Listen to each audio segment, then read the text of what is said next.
Boa noite a todos e todas. O próximo painel será sobre o tabagismo e grupos vulneráveis. Infelizmente, a Amanda Flávio de Oliveira não pôde comparecer. Portanto, gostaria de chamar à mesa a mediadora, que será a Paula Jones, presidente executiva da ACT. Como palestrantes, será a Renata Soares, que é advogada, doutora em Direito Político e Econômico pela Universidade Mackenzie e professora da Universidade Mackenzie, e o João Lopes Guimarães, que é procurador de Justiça aposentado no Ministério Público do Estado de São Paulo e foi promotor de Justiça de Defesa dos Interesses difusos e coletivos do consumidor do MP de São Paulo. Serão 20 minutos para cada palestra e 20 minutos para perguntas ao final.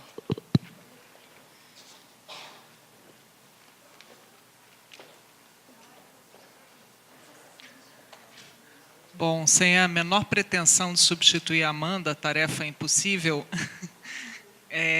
eu vou, sem muita delonga, passar a palavra aqui primeiro para a Renata, e depois a gente abre para debate. Renata, por favor.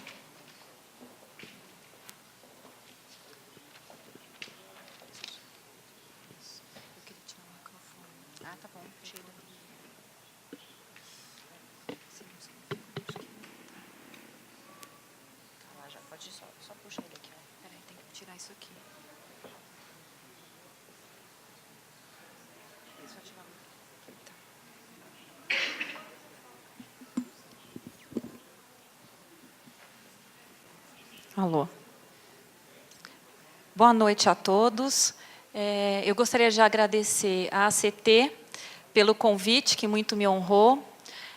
Gostaria de agradecer a todos os participantes do congresso e gostaria também de agradecer a todos os palestrantes que me antecederam, em razão das palestras brilhantes que nós assistimos aqui, desde ontem. Então, eu me sinto, de certa forma, repetindo, talvez, alguns temas, porque nós temos percebido que esses temas eles são muito conexos, mas vou tentar trazer uma abordagem um pouco diferente. Eu vou falar sobre o tabagismo e os grupos vulneráveis. Paula, posso apagar aqui para...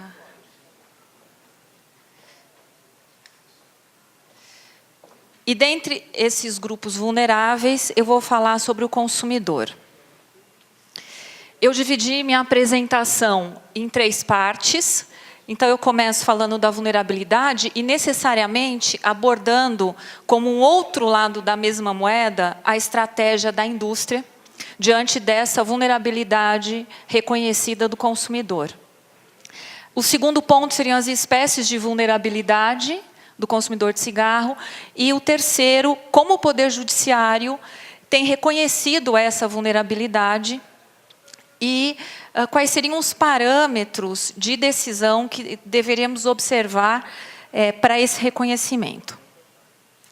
Dentre os grupos vulneráveis do tabaco, nós não temos como protagonista o consumidor, não. Nós temos vários protagonistas. Hoje, o foco do meu tema vai ser o consumidor, mas nós temos os agricultores, a infância, que será objeto da palestra do professor João Lopes. Então, eu vou abordar apenas o foco do consumidor, mas não como o único vulnerável dessa relação. Esse primeiro ponto, que trata da vulnerabilidade e, ao mesmo tempo, da estratégia da indústria, eu vejo como 2 lados de uma mesma questão, de uma mesma moeda, já que a indústria se vale do reconhecimento dessa vulnerabilidade para estabelecer algumas estratégias. E, dentre essas estratégias, eu gostaria de destacar algumas que, inclusive, já foram objeto de palestras desde o dia de ontem, como o investimento na publicidade ao público jovem. E isso a gente tem percebido que, claro, reduziu a partir de dezembro de 2014, com o regulamento que entrou em vigor no Brasil, proibindo a publicidade nos pontos de venda, mas que antes disso era muito forte. Então, nós tivemos uma medida que tentou combater essa estratégia. Nós temos uma segunda estratégia, que seria o patrocínio de pesquisas científicas pela própria indústria, para colocar em dúvida os malefícios do cigarro. Então, no meu livro Direito e Tabaco, eu trago 3 estudos científicos que falam um pouco dessas estratégias. Um deles, que eu intitulei de A Dúvida é o Nosso Produto, é o tema de um livro em que se discute ali e é demonstrado como esses cientistas foram contratados para desenvolver pesquisas para colocar em dúvida a relação cigarro, doença, cigarro, câncer e morte. Um segundo estudo científico que eu trago no livro é chamado de Relatório de uma Corporação, porque foi a análise por uma pesquisadora que, na sua tese de doutorado, analisou os relatórios internos anuais da Souza Cruz, de 88 a 95, estudando a linguagem que ela utilizava para se comunicar com acionistas e também com o governo, com consumidores. E nesses relatórios internos era utilizada uma linguagem para tentar trazer aquele produto como algo de riqueza, algo importante para o país. Um dos exemplos que ela traz é a questão do brasão da República no Brasil, que traz ao lado do café, né, a folha do tabaco, e aí o desenvolvimento de toda aquela linguagem dos relatórios, tentando dizer que é uma riqueza do país, com vantagens econômicas e tudo mais. E o terceiro é um que é chamado de, que eu denominei de Dê Nota aos Livros, né, que é um livro do professor Robert Proctor, da Califórnia, de Stanford, em que ele fala que há uma diferença muito grande entre conhecimento e consciência, entre saber e ouvir falar. E que, nesse sentido, se fosse possível que alguém tivesse uma convicção por mensagens em textos, por exemplo, como no pacote do cigarro, não sei, ele faz uma comparação dizendo o seguinte: o professor não precisa, é como se o professor não precisasse dar nota, é como se o professor ele avaliasse os livros textos, né, e não desse nota aos seus alunos. Então, para mostrar que uma coisa é saber e outra coisa é ouvir falar. E como outra estratégia da indústria, os cigarros com aditivos, que acho que não tem necessidade de desenvolver isso agora, foi falado há pouco. E a criação, também pela indústria, de estereótipos, que são aquelas opiniões que não têm um rigor científico, mas têm um poder de persuasão muito grande, e que eles utilizam para consolidar aquele senso comum, né, teórico, e que nos faz, né, e a muitos, acreditar naquilo que é alegado. Eu trago aqui essa imagem, que é de um estabelecimento no Brasil, com aquela campanha do Marlboro, para mostrar o investimento até então, até 2014, dezembro de 2014, da publicidade para o público jovem. Então, aquele estímulo como uma estratégia da indústria. Depois eu trago aqui uma reportagem com o Robert Proctor, que veio ao Brasil, né, e que aqui está meio apagado, mas, na verdade, é uma entrevista em que ele fala das estratégias que a indústria utilizou a partir dos documentos secretos que foram revelados, e depois ele falando da adição do açúcar ao cigarro, e que seria para o Brasil muito importante se o Brasil conseguisse, né, que essa resolução realmente proibisse esses aditivos. E ainda o aumento do número de marcas com sabor do cigarro, também uma reportagem que saiu no Brasil. A segunda parte, eu queria destacar algumas espécies da vulnerabilidade. Então, primeiro, a vulnerabilidade por idade, já que nós vimos ontem, até a doutora Estela mencionou, hoje pela manhã, ela mencionou as estatísticas de que 80% dos fumantes iniciam com 15, 16 anos. Então, é importante reconhecer a vulnerabilidade por idade, porque essas pessoas não têm, né, a capacidade de discernir a respeito e ter um comportamento compatível. Depois, a vulnerabilidade por incapacidade, em que se incluiriam os demais casos de incapacidade civil, a por dependência, em razão da nicotina, e, por fim, a vulnerabilidade informacional. Eu não vou falar muito da vulnerabilidade por idade, porque será, acho que, objeto da fala, né, em seguida, mas aqui só para demonstrar que essas crianças e adolescentes são alvo da indústria do tabaco, que a publicidade é voltada a esse público e que, inclusive, a proibição pela Anvisa dos aditivos tinha esse objetivo também, né, de fazer diminuir a incidência esse estímulo às crianças e adolescentes. Acho que aqui todos devem conhecer essas imagens, mas, de toda forma, demonstra bem que sempre houve esse estímulo, né? São já propagandas mais antigas, com a figura de bebês, a figura do Papai Noel, que são muito emblemáticas, essas propagandas da indústria. Falar um pouco da vulnerabilidade por dependência, que hoje já é reconhecido que a nicotina contida no tabaco é responsável por essa dependência, e que seria impossível se falar no livre-arbítrio, tanto ao iniciar, por conta dessa estatística de mais de 80% que iniciam numa idade em que não há esse discernimento, então não há que se falar em livre-arbítrio nesse momento, e também não há que se falar em livre-arbítrio depois que se tornou dependente. Porque se há uma relação de dependência, não tem como sozinho se livrar, né, desse comportamento. E o quarto tipo de vulnerabilidade seria a vulnerabilidade informacional, que eu denomino no meu livro de tripé informacional, ou seja, que há necessidade de 3 tipos de informação, que não adianta a informação ser uma informação clara, além de ser clara, precisa ser completa, e precisa, principalmente, passar credibilidade. Então, é uma informação com credibilidade, que passe confiança ao consumidor. E eu acho que aqui reside uma questão importante, que eu vou destacar daqui a pouco, que é o comportamento contraditório que a indústria exerceu, né, desde a década de 20, 30 até hoje, em relação ao consumidor. E, para isso, eu faço só uma abordagem agora dessas décadas, para depois concluir como se deu esse comportamento contraditório. Então, nas décadas de 20 a 50, havia sim uma informação falsa, ou pelo menos a indústria, se não soubesse com toda certeza, né, dos malefícios do cigarro, deveria saber ao colocar esse produto no mercado. Não havia nenhuma restrição ao consumo, e mais, havia um estímulo, com informações de que o cigarro fazia bem, curava a asma, emagrecia, e usava para isso celebridades, figuras importantes, inclusive a figura da mulher como símbolo de independência.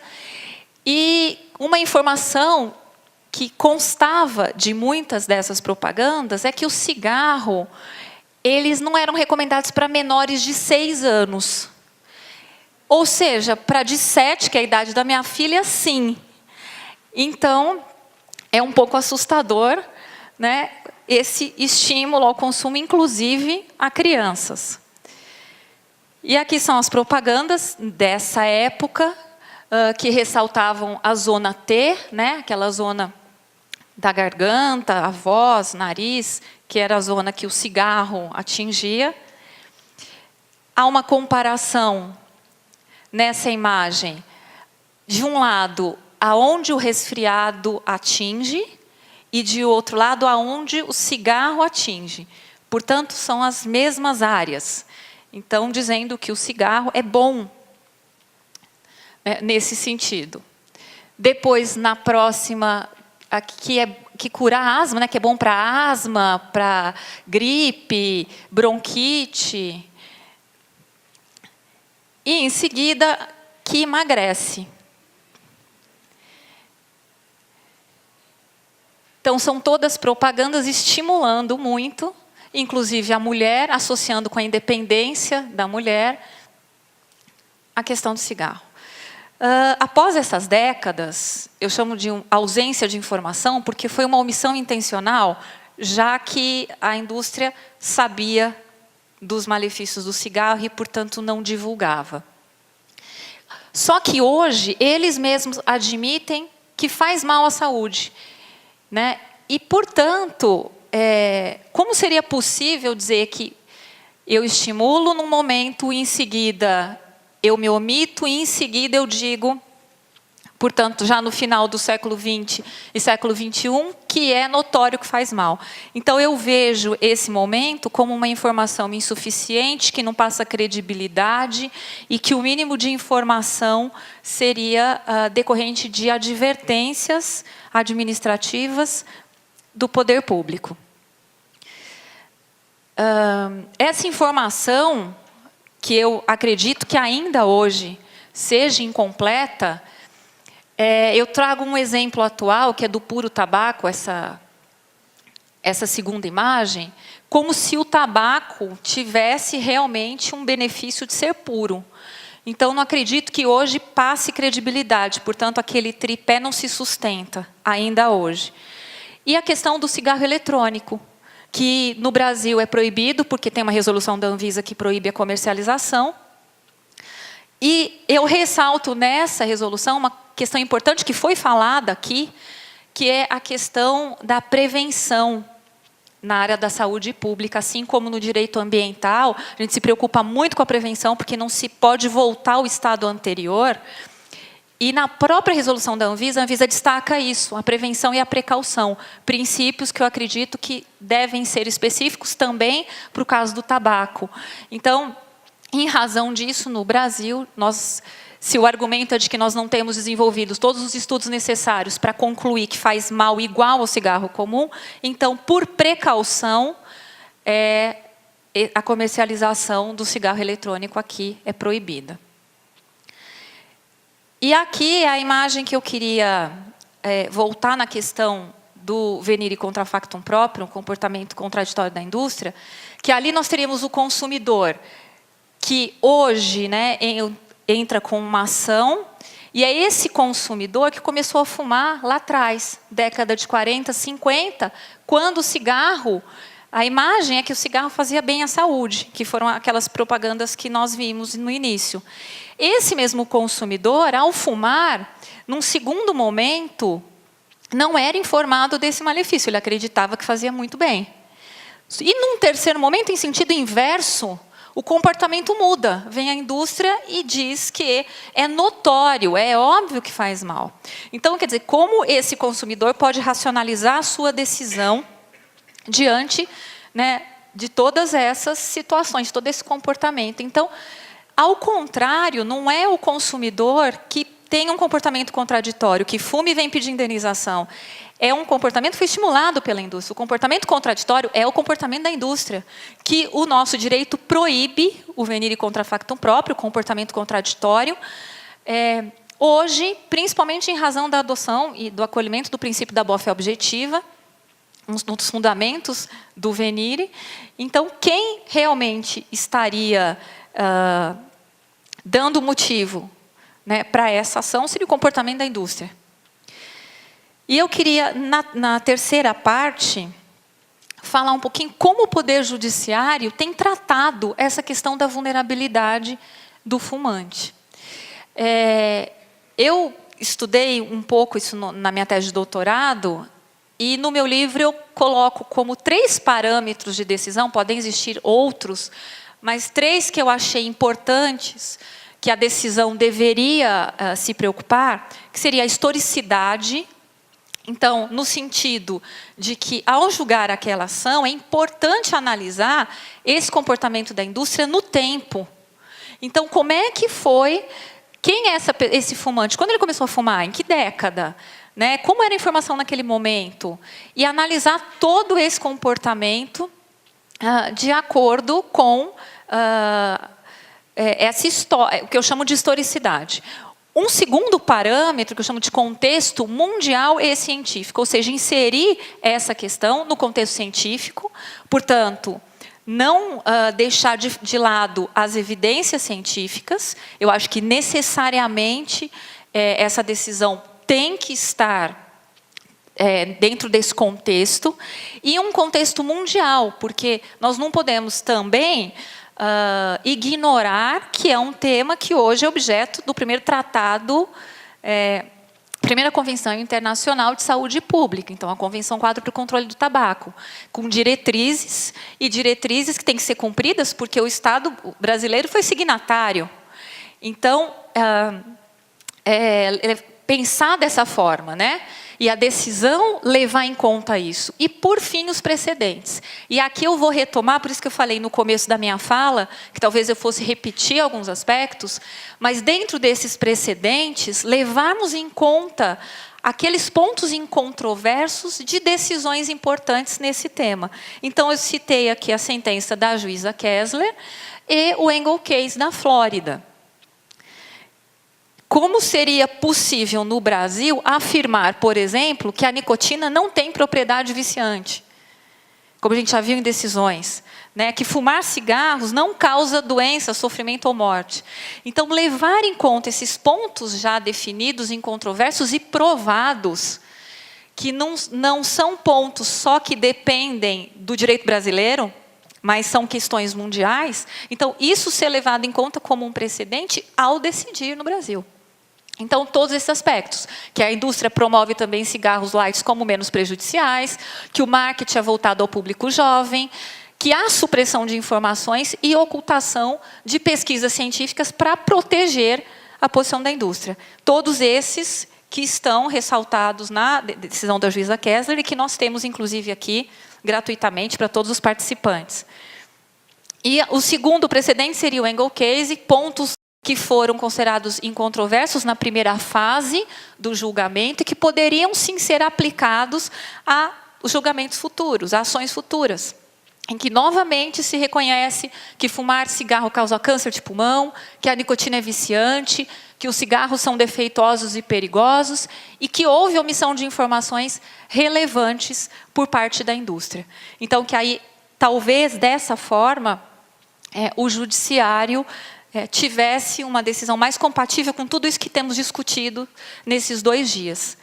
E eu termino, dentro do meu horário, segundo a plaquinha, concluindo uma fala da Jaqueline Sena, no livro que se chama Neutralidade do Juiz, e que ela diz que a existência de um senso comum teórico na prática dos juristas, e aí eu acrescento, esse senso comum presente em argumentos como livre-arbítrio, direito de escolha do consumidor, informação suficiente e ausência de nexo de causalidade, mostram que diversos conceitos que são veiculados como verdades hermenêuticas não passam de convenções que atendem a determinados interesses.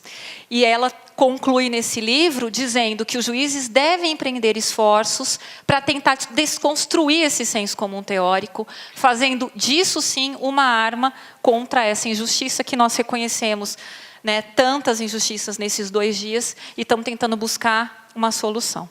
Então, eu agradeço a todos, coloco à disposição para eventuais questionamentos. Muito obrigada.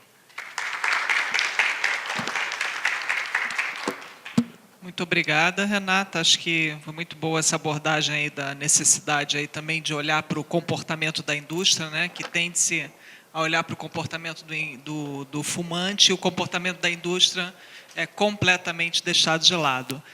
Sem muita demora, vou passar a palavra para o nosso grande, excelente e amigo, né, o João Lopes Guimarães, que tem análises também fantásticas sobre esse mesmo tema.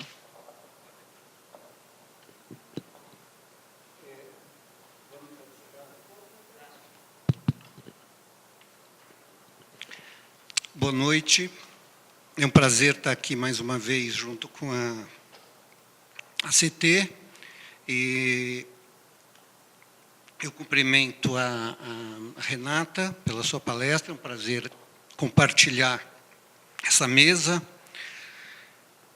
Eu gostaria, antes de entrar propriamente no tema que me foi passado, da vulnerabilidade específica da infância, tentar contextualizar tudo isso que a gente vem discutindo aqui, quer dizer, todos esses conflitos decorrentes da produção de cigarros. Contextualizar, historicamente, nós temos Desde o surgimento do capitalismo, de 200 anos para cá, depois da Revolução Industrial, nós tínhamos uma tradição fortemente liberal do século XIX e que pregava a não intervenção do Estado na economia, o famoso laissez-faire. Então, essa tradição filosófica liberal, ela surgiu junto com o capitalismo. Então, é a história do Estado mínimo, que até hoje muita gente defende.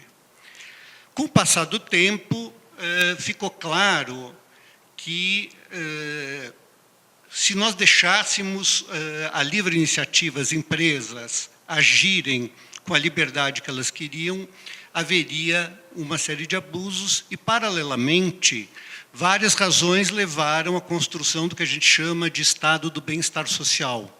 Então, aquele Estado mínimo, não interventor, ele começou a ser questionado e começou a ser concebido o welfare state. Quer dizer, o Estado agora, ele deve, eu estou fazendo um resumo muito grande de tudo isso, mas começou a se exigir do Estado uma participação ativa na implementação de direitos sociais e para realizar essa tarefa de implementar os direitos sociais, evidentemente, alguns freios tinham que ser colocados nas atividades das empresas. E aí começa, evidentemente, uma grande batalha, e o que a gente está discutindo aqui ontem e hoje é reflexo disso. Até que ponto o Estado pode intervir na iniciativa privada, limitar... A gente sabe que a iniciativa privada, o Brasil é um país capitalista, a livre iniciativa está garantida na Constituição, e a gente sabe que toda empresa procura aumentar seus lucros. Quer dizer, o objetivo de uma empresa é ter lucro. E aí quando o Estado assume esse papel de restringir a atuação das empresas, seja inibindo a publicidade, seja, como o Walter colocou aqui, proibindo que se use determinados tipos de aditivos, evidentemente, existe um conflito muito grande. A nossa Constituição, ela obriga o Estado a intervir em favor da saúde da população. O artigo 196 diz explicitamente isso. A saúde é direito de todos, garantida mediante políticas sociais que visem redução do risco de doença e outros agravos. Então, isso aqui é um comando que a Constituição direciona ao Estado. O Estado tem que promover a saúde através de políticas públicas e tem que prevenir também doenças e outros agravos. Quando eu falo Estado, eu estou falando Estado no sentido mais amplo possível. É executivo, legislativo, judiciário, é União, Estado e município. Todo Estado tem que exercer essa função de promover a saúde. Nós temos também na Constituição a obrigação do Estado de promover a defesa do consumidor. E com relação às crianças, já entrando aqui mais diretamente no meu assunto, também o artigo 227 fala que é dever da família, da sociedade e do Estado assegurar à criança e ao adolescente o direito à vida e à saúde, entre outros. Então, muitas vezes, nesse conflito entre os limites que podem ser impostos pelo Estado à iniciativa privada, há um questionamento de abuso, de se o Estado não estaria sendo paternalista e não estaria intervindo de maneira abusiva, tratando o cidadão como se ele fosse um imbecil, que não sabe o que é melhor para si. Na verdade, é um dever primordial do Estado. Então, o Estado que não fizer isso, ele estará sendo omisso. Agora, como eu disse, há um conflito entre a busca do lucro e as restrições impostas pelo Estado. E nesse conflito, muitas vezes, nós temos uma disparidade de armas.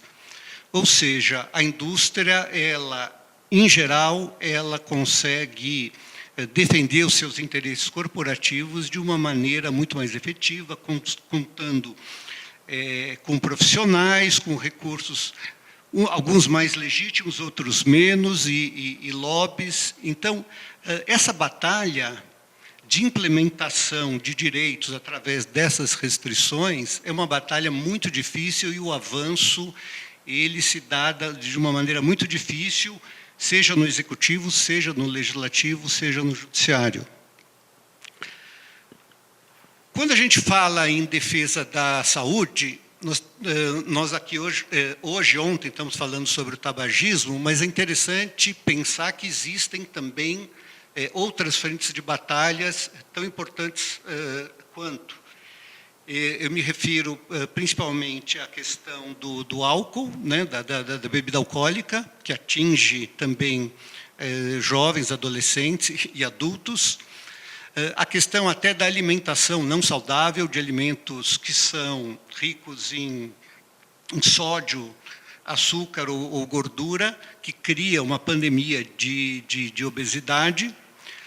E outros produtos, até produtos ilícitos, drogas ilícitas, que causam um problema de saúde pública muito grande, cola de sapateiro, que as crianças nas ruas de São Paulo cheiram. Então, nós estamos aqui tratando de um problema de uma dimensão muito grande que envolve conflitos muito grandes. No caso do tabagismo, a criança ela pode vir a ser vítima antes mesmo de nascer. Quer dizer, se a mãe dela for tabagista durante a gravidez, a criança já está sujeita a um dano à sua saúde antes mesmo de nascer. Recém-nascida, igualmente, se durante a amamentação a sua mãe consumir cigarro. E totalmente desprotegida, quer dizer, essa vulnerabilidade é tremenda. Nesse caso, o que se exige do Estado seriam políticas públicas de conscientização para a mãe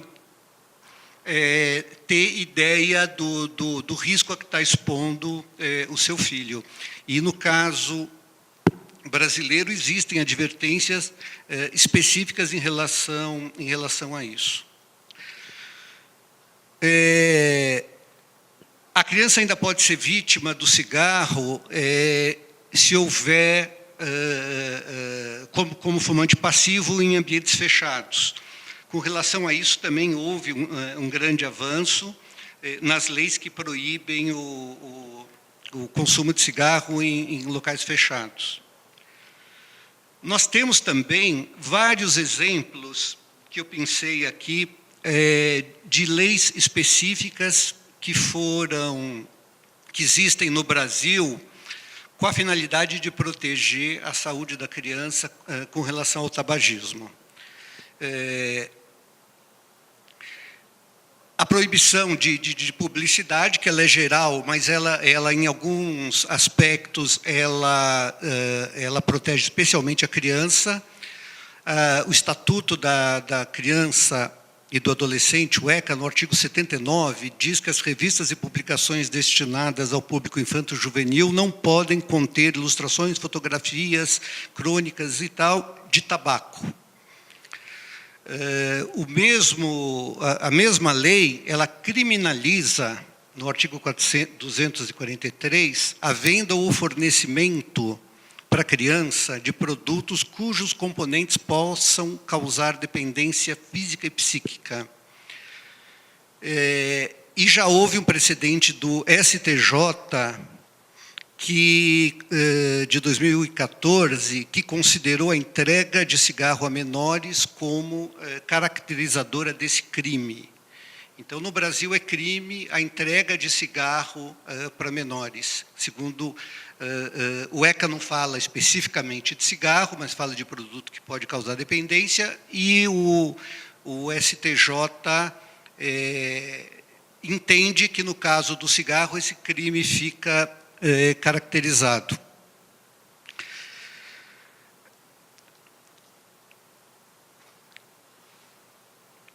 A lei que proíbe a publicidade de cigarros em geral no Brasil, a Lei 9294, ela proíbe especificamente a participação de crianças ou adolescentes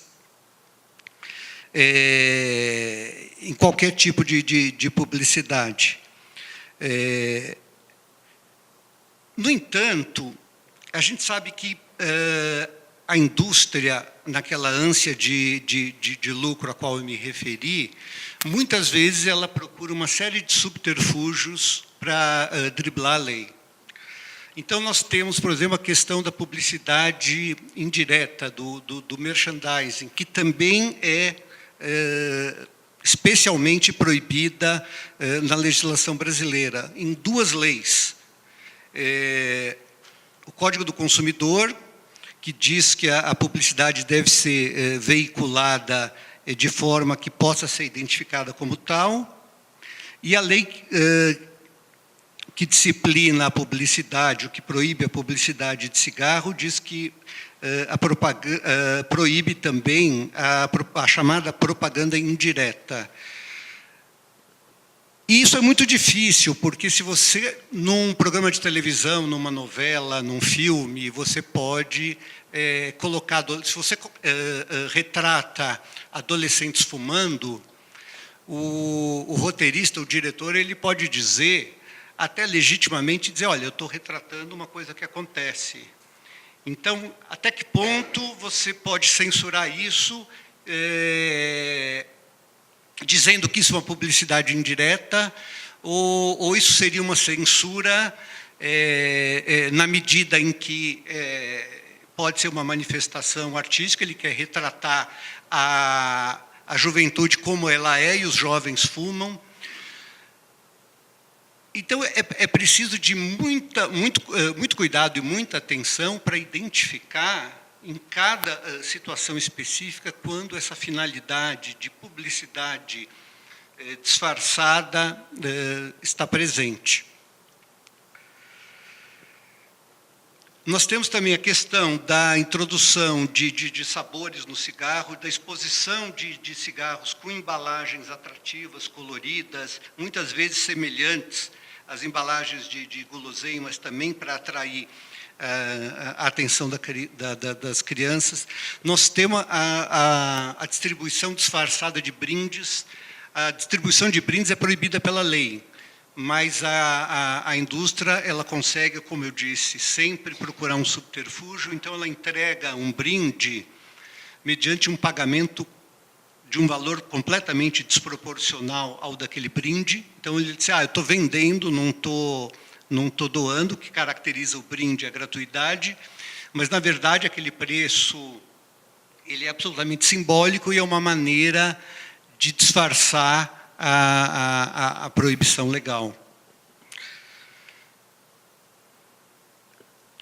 Nós temos um outro exemplo que eu acho até que demonstra o esforço que o Estado brasileiro vem fazendo com relação ao tabagismo. As pessoas da minha geração devem lembrar que antigamente havia um fabricante de chocolate que vendia os cigarros, chocolates, cigarros de chocolate. E na embalagem tinha um menininho com um bonezinho, e eu lembro da PAN, e eu lembro de isso aparecer na minha casa, e a gente fingia que estava fumando, e era uma maneira, evidentemente, de estimular, ou de criar algum tipo de fascínio, de glamour em relação ao cigarro. Pois bem, isso foi proibido, num primeiro momento, em 2002, por uma resolução da Anvisa, e no segundo momento, em 2013, por uma lei federal, quer dizer, uma lei federal específica que proíbe a fabricação e importação de produtos destinados ao público infantil, reproduzindo a forma de cigarros ou similares.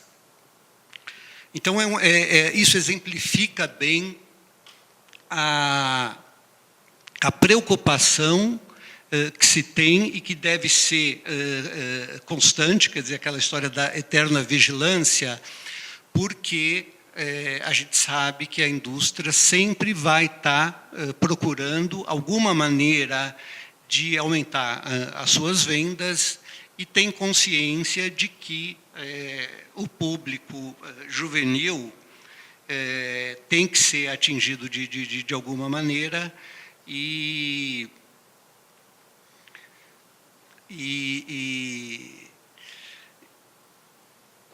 é especialmente vulnerável porque ele é um consumidor muito especial, porque pela lei ele não pode contratar, ele é considerado absolutamente incapaz até os 16 anos, relativamente capaz até os 18, ou seja, ele não pode contratar, ele é um consumidor que não pode contratar. Então, a gente fica imaginando qual a lógica de algum tipo de publicidade dirigida à criança, se ela legalmente não pode contratar. Qual a ética disso? Quais são as repercussões de saúde pública dessas estratégias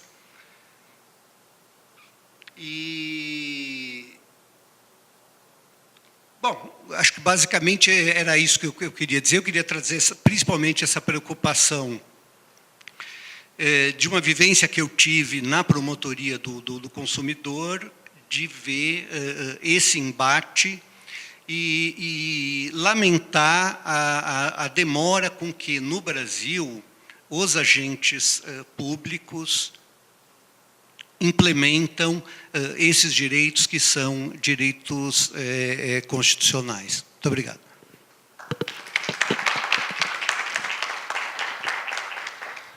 Bom, muito obrigada. Eu acho que, enfim, né, essa questão aí dos subterfúgios, né, usados pela indústria para driblar a questão da assimetria de forças, né, e de certa forma aí a falha do Estado em cumprir com o seu papel, né, de garantir direitos diante, talvez ou como consequência dessa assimetria de forças. Eu queria saber se alguém quer fazer alguma pergunta ou comentário. Estou quase fazendo uma dinâmica aqui de vamos levantar e levantar o braço para... Pode, por favor. É que, ao falar dessa questão de leis no Brasil que protegem a criança, eu me lembrei de uma lei que acho que poucos conhecem, que é uma lei do estado do Paraná, que fala que é proibido gestantes fumarem em carro que tenham crianças.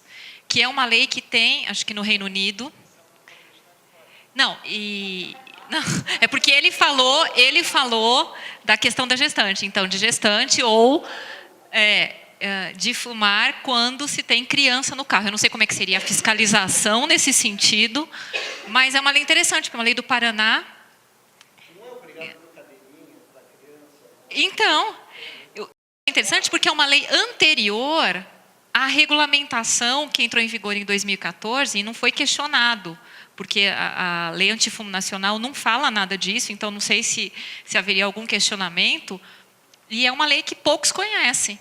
Não sei se há efetivamente uma fiscalização, mas eu achei bem interessante essa lei no estado do Paraná. Inclusive, parece que nas universidades então, também não se pode fumar, ali, sem se falar em questão de ambientes fechados ou não, mas mesmo em ambientes abertos, onde tem escola, universidade. Alguém tem alguma pergunta? Senão vou comentar isso.